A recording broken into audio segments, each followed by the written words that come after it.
Mga kasamang Scout Rangers, ang ating Pangulo, Rodrigo Roa Duterte.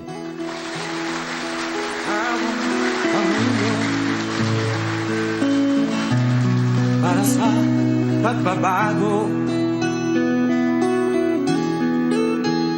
sawa na ang bayan ko sa magnanakaw na tao. Secretary Delvin Lorenzana, Major General Bisaya,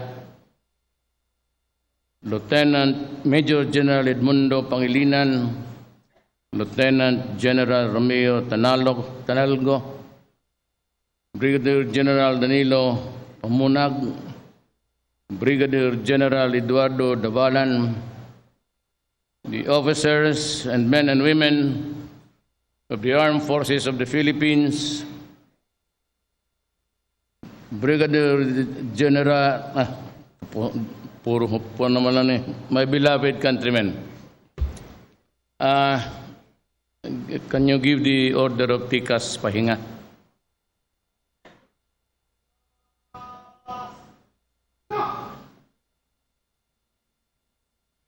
I do not know what year was that. But the first time I saw a full contingent or many Scout Rangers soldiers was when General Delvin Lorenzana, who was a colonel before, brought one battalion. Second Scout Battalion sa Davao. 87 to? 87, dugay na day. And so that was my first encounter with soldiers, and you did a good job there in Mindanao.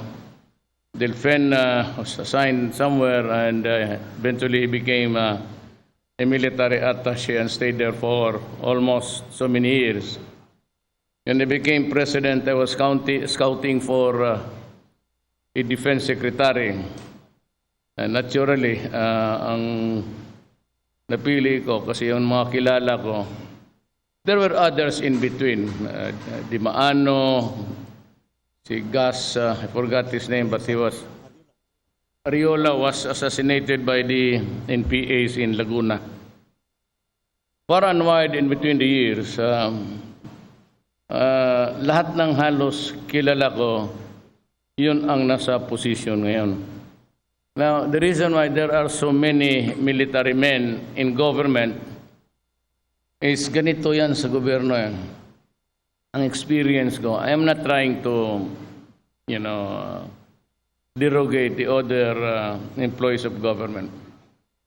Pero itong mga civilian, napakahirap utusan ni Kapulan sa Bisaya, ang tamad.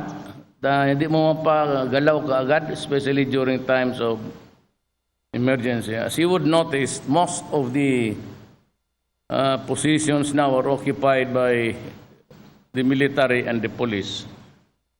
As a matter of fact, itong Philippine Charity Sweepstake, binabuyan ng mga sindikato, pati yung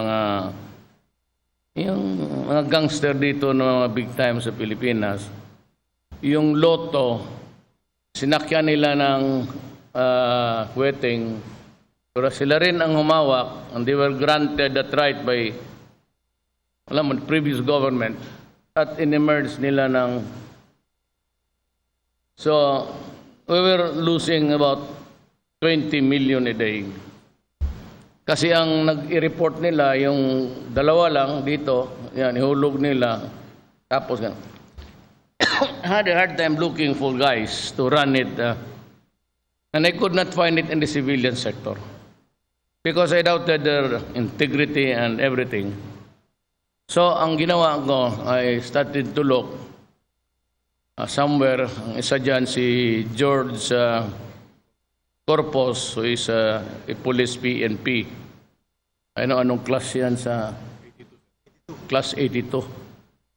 Then, another one, gusto ko talagang Berdogo, si Alex Balutan.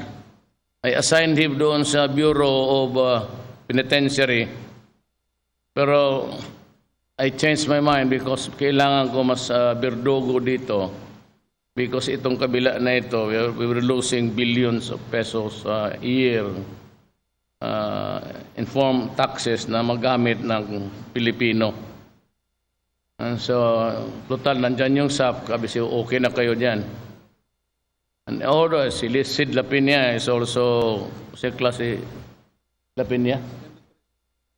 73 na una Sid. And he has the others, but sila Morente, and of course, Godo, puro, ano yan, galing Davao. The reason why, sabi nila, bakit yung kaibigan lang ni Duterte ang, hindi ko naman kilala yung iba. I know there are a lot of good men. Pero sabi ko, hindi ko sila kilala. I mean, you might really be good, honest and everything, but the fact is, I could not have a good rapport with you because I do not know you. So yung kailangan ko lang. So yung along the way, I have been mayor for 23 years now, Davao City. Marami akong nakilala dumaang Davao. So sila si General Tabakero and all. And I've been asking your, sino mag-retire ngayon, sir? Ikaw yung mag-retire? Sabi ko na I was asking him kung saan yung probinsya niya. Bisaya siya eh. Sabi ko, but his wife is working in Baguio. Kasi lahat ng mga military mag-retire automatic sa gobyerno. So sabi ko, ano mo sabi ni Bong, aide ko, kung asawa mo nasa Baguio, doon ka na lang sa Camp Janay. There's a border. Sabi ko, wala ka ng problema, you'll be, pa-board ka na lang. Pag-golf ka na. Diyan, mamaya may pera ka pa. So, okay na yan. Not because nagpapalakas ako sa inyo. Talagang malakas ako doon sa, unang-una, tatay ko military. He was a Jago. And second, because I could not have succeeded in making Davao peaceful and known na maganda na assignment. Davao City lang. Because walang superstar noon. We do not, wala itong mga politiko na superstar. Pareho lang tayo na sa trabahante ng gobyerno. Where all of us are just paid by government, by the people to protect them. And that's the most important thing. We are workers of government paid by the people because we are supposed to maintain the integrity of this republic. Yan lang naman ang trabaho natin, to protect them. And so, for all of the years, yung sabi nila, ako politiko lang ako. Huwag din niyo akong pagdudahan because I can cross the ideological border. Punta sa NPA, makipag-usap, MI, MN. Because actually, while I build a strong army, my job is not really na hanggang tingin lang dyan. It goes beyond higher and higher, and that is to protect my country and make it peaceful for everybody. That's why, huwag kayong minsan magsabi, bakit pag-usap yan si Duterte? You know, we cannot. I have to look for ways to maintain peace. I cannot have just say, okay, dito gera tayo, dito tayo, peace tayo dito. My job under the Constitution is to look for a peaceful way of settling disputes so we can live together. Because the soldiers cannot fight forever. There will be wars in between, mayroon talaga yan. And one is that you have to prepare for terrorism. Whether you like it or not, the new war coming, terrorism, yun talagang banatan. Just like what's happening now in the Middle East. Pag hindi tayo nakaintindihan dito sa Mindanao, putukan talaga to. But you know, we cannot have so many fronts. I have to face the NPAs, I have to face the MIMN. Okay sila, because I come from Mindanao. Okay sila, and I have a Moro blood in me. Lola ko Maranao, tatay ko Bisaya. Lolo ko sa mother side, Chinese. My job is to look for peace. Not for me, not for us. Kaya ako, marami rin akong baril, mahilig ako sa baril. But for our children. Hindi naman lahat mga anak natin mag-army and capable of doing, just studying and doing war until kingdom come. Somehow, in our generation, we have to look for a peaceful way of doing it. Na meron tayong bago, which is sure to come, and that is terrorism.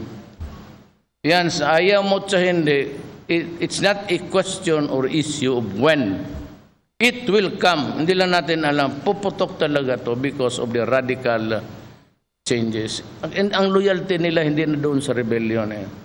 Just like the MI, the dream is for a better life in Mindanao. You know, you must understand that before Magellan came in 1521, at that time, Mindanao was already 100% Muslim. They were part of the Visayas Empire. Pagdating ni Magellan, dala-dala niya yung Kristyanismo.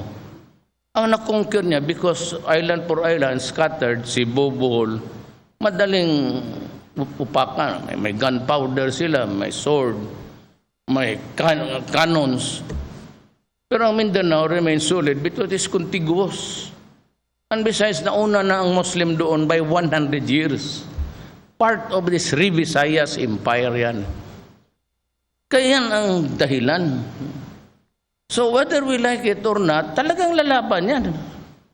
Kasi kanila yan eh. And that is why I said, I am not against the Americans. Sabi ko, bakit madaling sumagot sa akin si Murad? Sige, Mayor. Sa po si Nor, seems equivocal. I think that Mayor has, itong sabi niya, Mayor, may problema muna ako dito. I think he has dynamics dyan sa Abu Sayyaf. So I've been touring around Mindanao. I had an easy access to every Moro community. Kasi nga, alam nila na Moro may Moro blood ako. Ang hindi ko maintindihan ngayon, because right after the election, I personally sent my son magipag-usap sa kanila. Gusto kong magipag-usap ng peace. Ang sabi nila, ganito, may na istorya, ayaw ko nang sumira ang tao, but if you have seen in the Facebook about the massacre, sabi kasi ng mga announcer dito, mga, yung pretend to know, yung pretending to know when they do not know, is that sabi nila, for as long as nandyan yung Amerikano sa likod ng gobyerno ninyo, hindi kami pag-usap. Kasi nga yung atrocities niya, tingnan mo yung Facebook, yung massacre doon. They killed about 1,000 women and child. Kaya it is not, sabi ni itong sila Losada, sa ANC, na Duterte should realize that it's 1 century ago. That is past. No. I talk to them, bakit ayaw ninyo yung mga bata, yung nag-aral? There will never be peace. It is not 1 century ago. The fighting is now 1 century old. Kaya yan sila, they fall short of their projections. Hindi na alam. Kaya hanggang ngayon, because they say as an extension of the Spaniards, the Americans, then finally in 1946, binigyan tayo ng Republika. Ang tingin nila, we are the extensions of the series of imperialism na pasa-pasa na gobyerno. Pero ang pinasan ultimately, hindi sila. Tayong mga Kristiyanos. We follow the type. Ako tanongin ninyo ako, ano ka? Sabi ko, Bisaya. But I have never stayed there I never lived there in Cebu, even for a moment. But since we trace our lineage from our father, sabi ko, yan ang dahilan ng away. They can never be peace. Sabi nila, basta yung behind sila sa Because they think it's still the Americans maneuvering. Kaya sinabi ko Mindanao, I never said go out of the... One day, I must decide na umalis muna kayo para to give us the space to talk. But as things are now going now, gusto nila ng away, sige. Ayun ang gusto ninyo. What can I do? I have to support my military. Kaya panahon ko, kasi matagal na kaming kaibigan ni and the others, halos nakatindig dito, kaibigan ko. Full support ako. Sabi ko kay Delphin, now is the time, if you really want to help your country, now is the time to do it na ako yung presidente. Ngayon na. Kasi suportado ko kayo lahat. Nauna ko, dublado lang ang sweldo ninyo by December. Tingnan niyo yung December paycheck ninyo, nandoon na yung increase ninyo because I doubled your salary. And the police.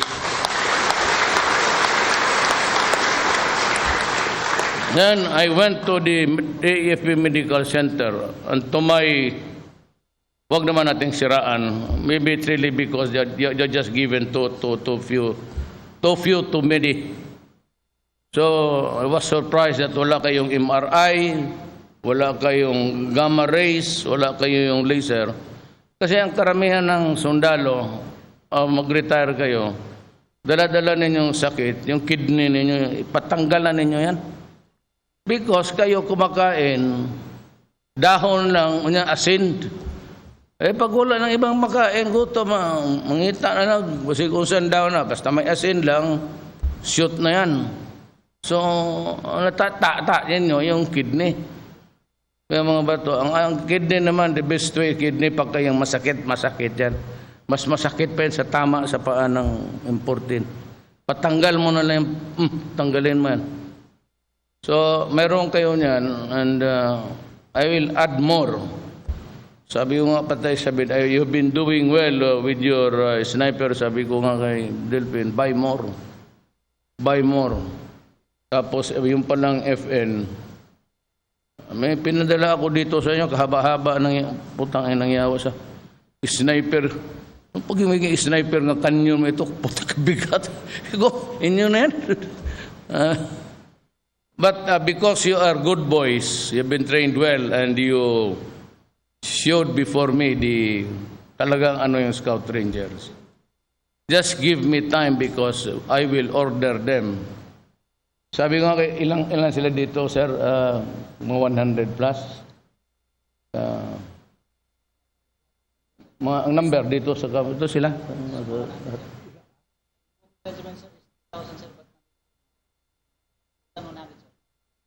2,000.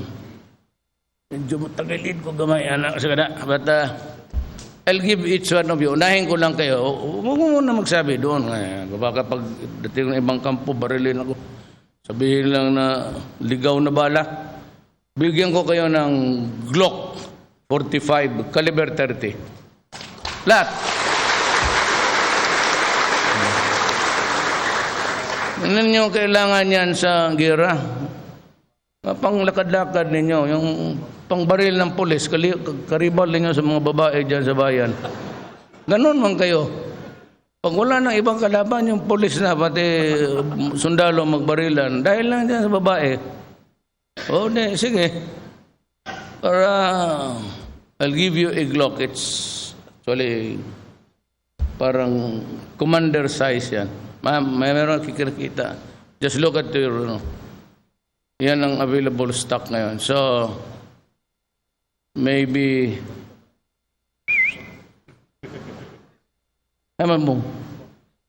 mga ilang, gurubong mga 2022, ma-deliver na. Patay na nito ng sa retire naman. Sabi ni Erme, this month? Okay, this month. So, ibigay ni yung sa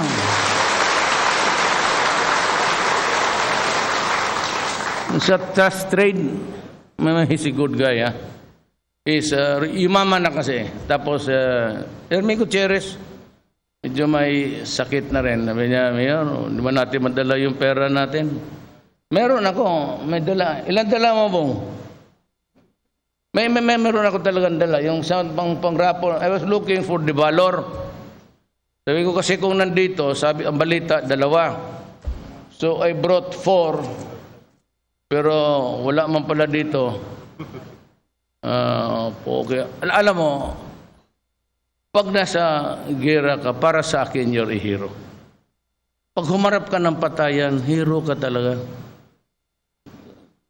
Kasi ako, ewan ko, mukhang hindi ko kaya. Ewan ko kung magtalaw ako, hindi. Pero, it's not an easy to really to face that eyeball to eyeball. You are a hero. Kaya ako magsaludo ako nung makita ko. Pag nagsaludo, sinasaludo ko yung bundid. Nagganununan kami kasi pagkakala nila, ako mag-una. Sabihin ko, sir, ibaba mo yung kamay mo, sir, kasi ikaw yung sinasaluduhan ko. That is how I deeply respect. Hindi mo masaludo. Babae. Basi 2 kamay pa. Oh, puto lalaki. That is how I show my respect. Hindi ko na lang kasi uwi pa kami.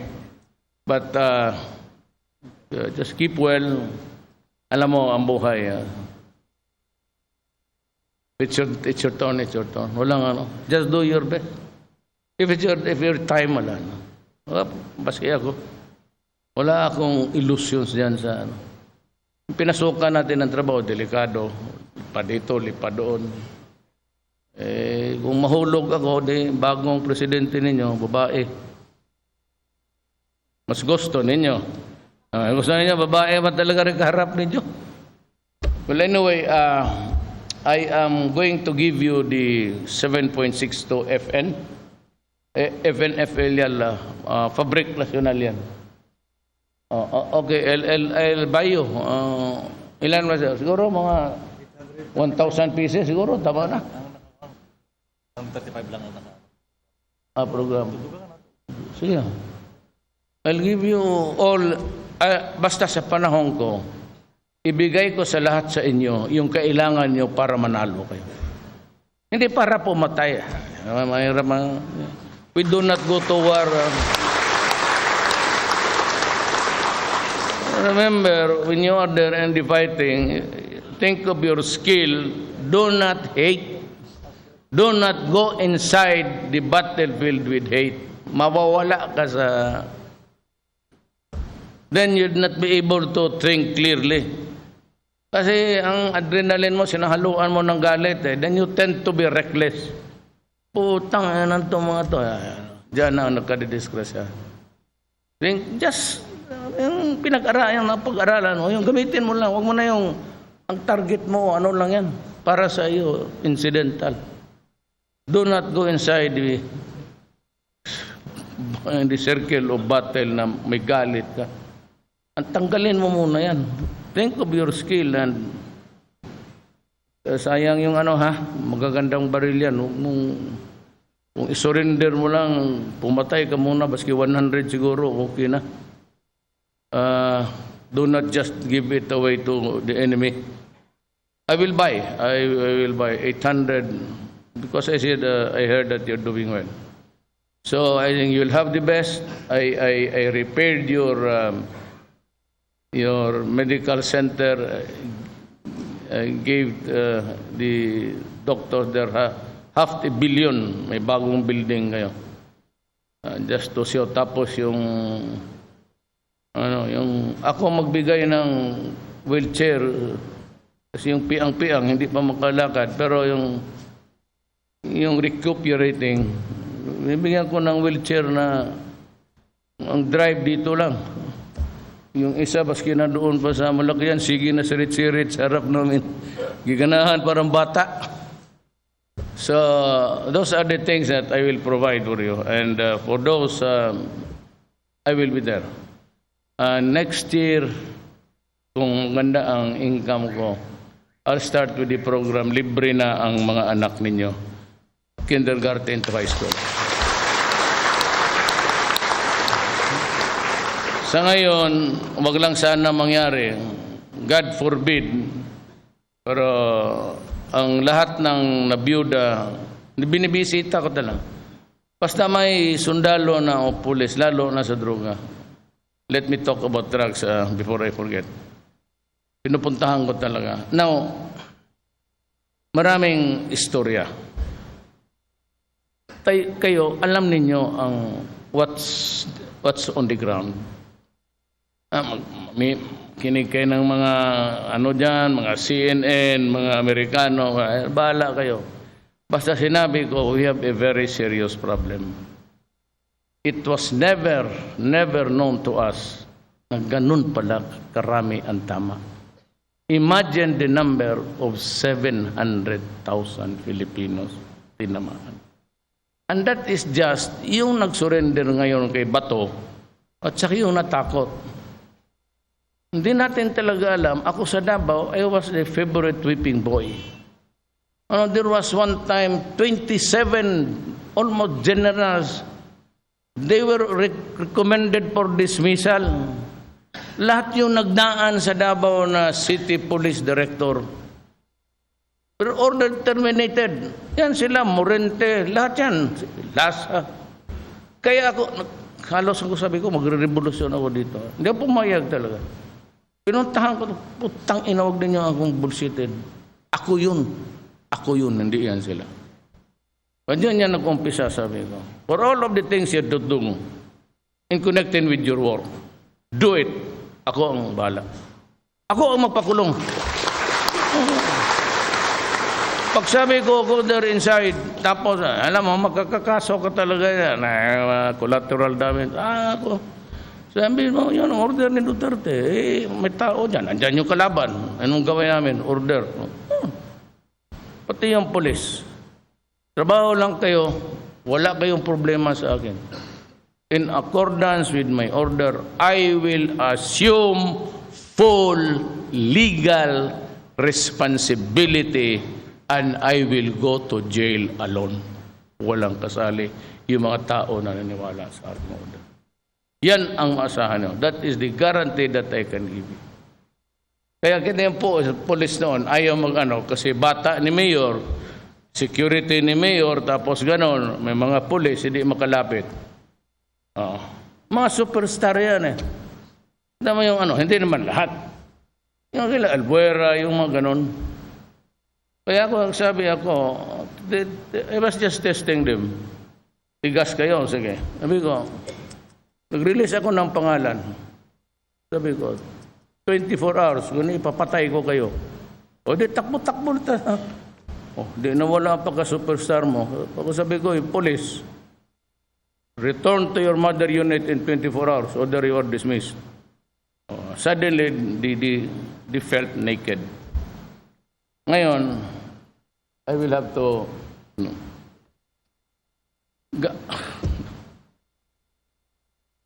the final report is there. I am about to make it public. So nakiusap ako sa mga congressman kahapon. What will I do with this? There are 1,000 barangay captains and police and mayors and governors and about few judges. Nandiyan na lahat. Galing yan sa mga raw, tapos sinasa. Pinahasa ako sa mga intelligence, din sa NICA, tapos PDEA NICA.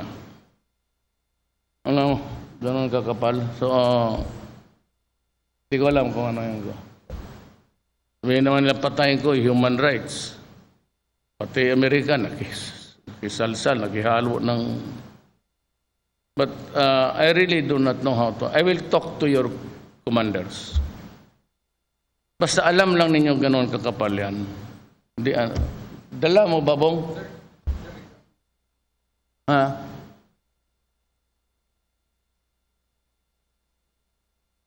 Yan ang problema natin. Hindi ko na siguro, hindi ko na kaya to. Masisira ako.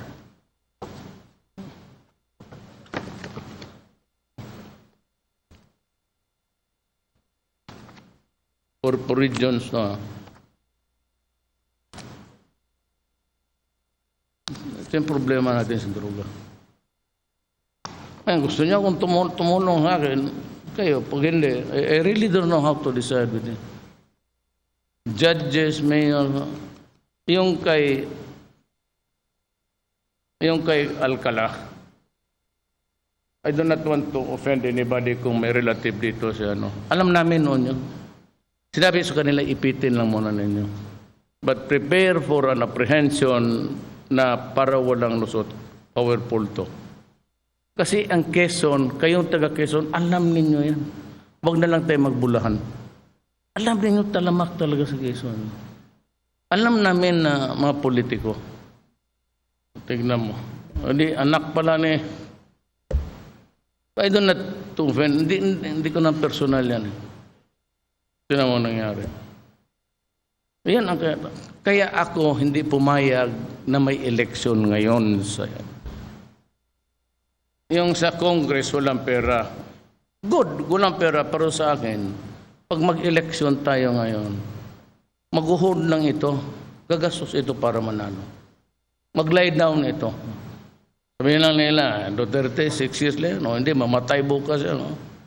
Assassinate yan. So, kung hindi ako na presidente, hindi naman lalabas lahat ng ganun yan. Yung usapang tapatan talaga from the heart. Ako sa Davao, binibira nila ako. Talagang, ano ako doon. Nung nagpresidente na ako, inipit ko na talaga lahat. Yan, lumabas na ngayon yan. I may be able to solve it. I may not be able to solve it. This problem may outlast me. Ngayon, ang aking call lang is, please take care of the country. I am doing this because I'm trying to save the next generation. The sheer number, sabi ni General Santiago noon sa PDEA, was 3 million. In between, wag mo na lang dagdagan yan. Yung 700,000 na lang nag-surrender. 3,700,000 scattered all over the country. Ang humahawak mga barangay captain, mga mayor, mga congressman, patay. Mag-night pa kayo, mga sundalo nga ito. Mahirap, alam mo, protektado ni mayor. Pero wala, alam niyo, wala man tayo magawa. Hanggang dyan lang kayo. Sabi, sir, protektado kasi ni congressman dyan. Inutil doon, hindi tayo magawa. So, I would end this speech by saying that if the problem would still be there, and I will not be here in this world, please take care of your country. Do not allow drugs. Kasi nabigay ko na ba ganyan libro ni Grillo. We will follow the footsteps of the South American country. It's a failed country, lahat sila bagsakan. Ang tigas doon, even sa Mexico, ang mga drug lords. Na sundalo man kayo, pag-isipan ninyong mabuti, yan ang sinabi ko rin sa Air Force, and when the time comes, if nobody will solve it for the one man, president cannot solve it, Congress cannot solve it, one mayor cannot solve it, wala akong sinasabi sa inyo. Take care of your country. Do not allow our country to take a deadly spin sa droga. Otherwise, kawawa ang mga anak, pati apo ninyo. Sigurado yan. Sheer number. Million, even the 700,000, delikado na masyado. Kaya mag-eleksyon, kung magbalik sila, maglaylo lang, tapos nanalo. Kasi ang droga ganito pag hindi mo hawak, ba't hindi niyo kinulong? Ang droga kasi, kagaya ng illegal possession of firearm, instant crime. Either you have it in your possession or do not. Kung sabi ko lang may isang droga, 5 sako doon, ewan ko. Kung hindi mo talaga nakita naghahawak ng aking stock, wala tayong magawa. Yung illegal possession. Magsabi sa NPA, sir, meron no. Ewan ko, sir, iniwan ko man. Can you file a case of illegal possession? Sabihin ng judge, so where's your evidence?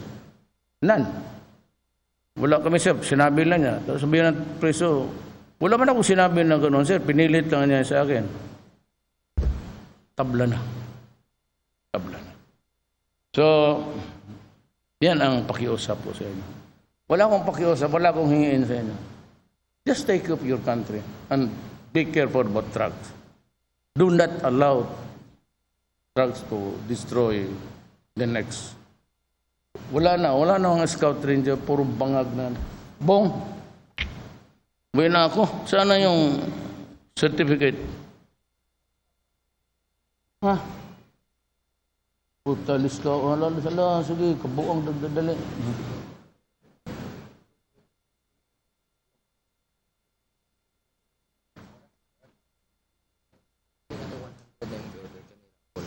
Ito, tatlo.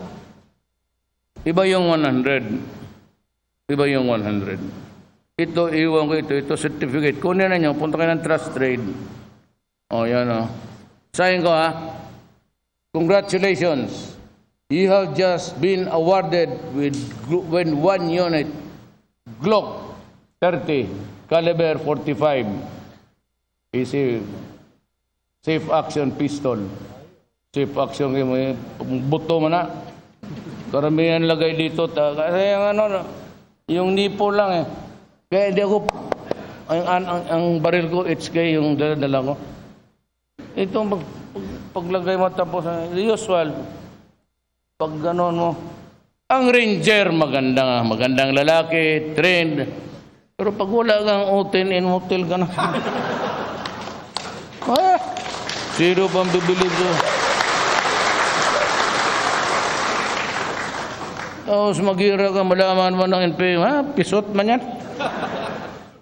Grateful recognition of your invaluable contribution to fight against illegal drugs. Pirmahan ko lang ito, Bong. Huwag na kong pirmahan. Hindi na kailangan.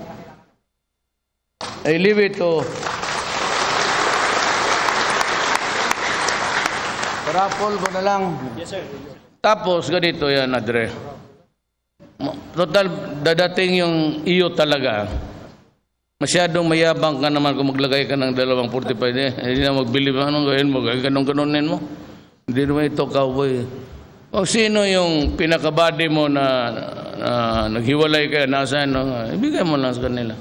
But I will endeavor to give each one. Yan ang promise ko. Magkaroon. Kayo ang nauna talaga. Kayo ang nauna kasi believe ako doon sa... Halos tinamaan ako.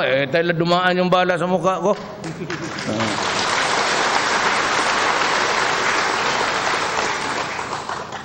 Dahil sabi ko, Delphin, believe ako dito sa Scout Rangers mo. Mabuhay ka lang dito na nasa aksidente lang na medyo nagkamali ka na. Well, anyway, it's getting late. I have to be back. But remember, just pakiusap ko lang. Huwag na niya, lalo na ang pinakamabigat natin yan. Alam ninyo yan. Alam ninyo. Drug. Do not ever, huwag kayong pumayag. Baski sinong mapresidente, sinong mamayor dyan. Sabihin niya, tangina sir, do not, huwag ninyong sirain ang Pilipino. Maraming salamat po. Thank you, Mr. President. At this juncture, may we request the President to go down on stage for a photo opportunity in 5 batches. First batch will be composed of the regiment commander and the staff officers of 1st Scout Ranger Regiment. Batch 2 to be composed of Scout Ranger organic personnel and SRTS personnel. Batch 3 to be composed of 4th SRC personnel. Batch 4, 2nd SRC personnel. And Batch 5, Scout Ranger Corps Class 199-2016.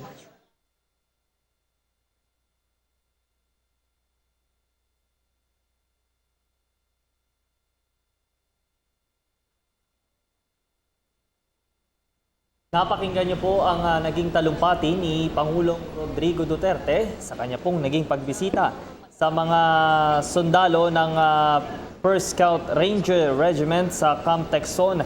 Diyan po yan sa San Miguel sa lalawigan po ng Bulacan. Sa okasyon din po Thank you, yan, Batch 1. Next. ibibigay nga po ito pong mga Glock 30 caliber 45 sa mga Scout Ranger dahil po sa kanilang kontribusyon sa paglaban po o pagsugpo sa operasyon ng illegal na droga sa ating bansa. Which is yan po yung talagang naging kampanya po ng Duterte administration na ubusin na at wakasan na nga itong operasyon ng illegal na droga na siya nga pong sumisira sa peace and order ng ating bansa. Gayon din po sa kinabukasan ng isang individual. Sila po ang naunang nabigyan po nitong mga kagamitang ito bilang pong pagsugpo at makakatulong sa kampanya po kontra droga ng pamahalaan. Ulitin po lamang natin na ito pong event natin ngayon ay dyan po sa Camp Texon sa San Miguel sa lalawigan po ng Bulacan. Personal nga po na bumisita nga po dyan ang Pangulong Rodrigo Duterte ngayon pong araw na ito. At syempre dun sa mga kababayan naman po natin na simpleng mamamayan ay dapat pong hinihiling po ng ating pamahalaan na dapat po makiisa po tayo sa ginagawang kampanya pong ito ng ating pamahalaan para na rin po doon sa kanilang komunidad, sa kanila pong lugar ay wala na pong maging presensya ito pong operasyon ng illegal drugs sa ating bansa, which is nga po at sinasabi po ng pamahalaan natin, partikular na nga po yung ibang mga sektor, kagaya nga po ng pambansang pulisya, na pag itong isang individual pala na ikay nalulong sa shabu, di kaya po sa anumang klase ng illegal drugs, ay maaaring makaapekto ito sa iyong pag-iisip. Which is kapag nalulong ka na dito, makakagawa ka na ng mga hindi inaasahang bagay, maaaring masangkot ka na sa pagpatay, sa pang-hold up. At syempre, ito naman po yung naistuldukan ng Duterte administration. Kasi ang hangad po ni Pangulong Rodrigo Duterte ay bukod doon sa pagbabago, magkaroon po ng kaayusan ang bawat komunidad, which is safe dapat. Halimbawa, sa gabi, kung tayo nga po ay maglalakad sa 10 oras ng gabi, ay safe po tayo at wala na yung presensya nitong mga ganitong mapagsamantala sa lipunan. May mga kababayan po din po tayo na dahil nga po sa mga ganitong pagkakataon o itong mga ganitong insidente ay natatakot na rin lumabas sa kanilang mga tahanan at makapamasyal at makapamuhay ng simple. Ang gusto nga po ni Pangulong Rodrigo Duterte na ang isang individual kasama ng kanyang pamilya ay makapamasyal, makaayos na makapamuhay sa isang payapa at ligtas po na ating bansa. Kaya nga po itong mga ganitong mga okasyon, which is una nga po ito dyan sa mga First Scout Ranger sa Bulacan nga po, ibibigay nga po niya itong Glock na ito para nga po maging dahil nga po doon sa kanilang kontribusyon at mas makatulong din ito sa mga otoridad natin na sugpuin na nga po itong illegal na droga.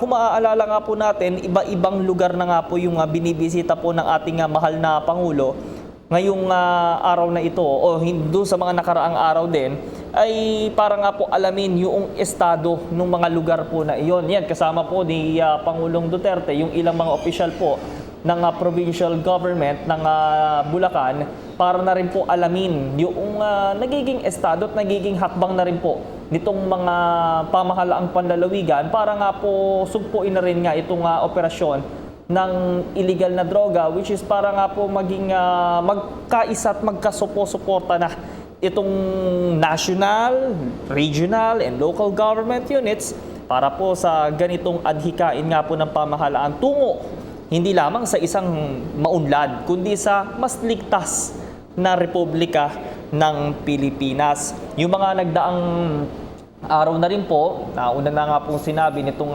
pambansang pulisya na merong ang trend nitong crime rate natin ay pababa na. Kumbaga mas unti-unti dahil sa mga ganito pong hakbang ng gobyerno na nagiging hakbang na rin po para maging maayos at mawalan ng tuluyan ito pong mga krimen na tila nga po nakakasira na dito sa peace and order ng ating bansa. Ulitin po lamang natin doon sa mga nagtatanong po, lalo doon sa mga nanonood sa ating live streaming dyan po sa PTV YouTube. Ito po'y ginanap sa Camp Texon, dyan po sa San Miguel sa lalawigan ng Bulacan. Yan po ang ating special coverage.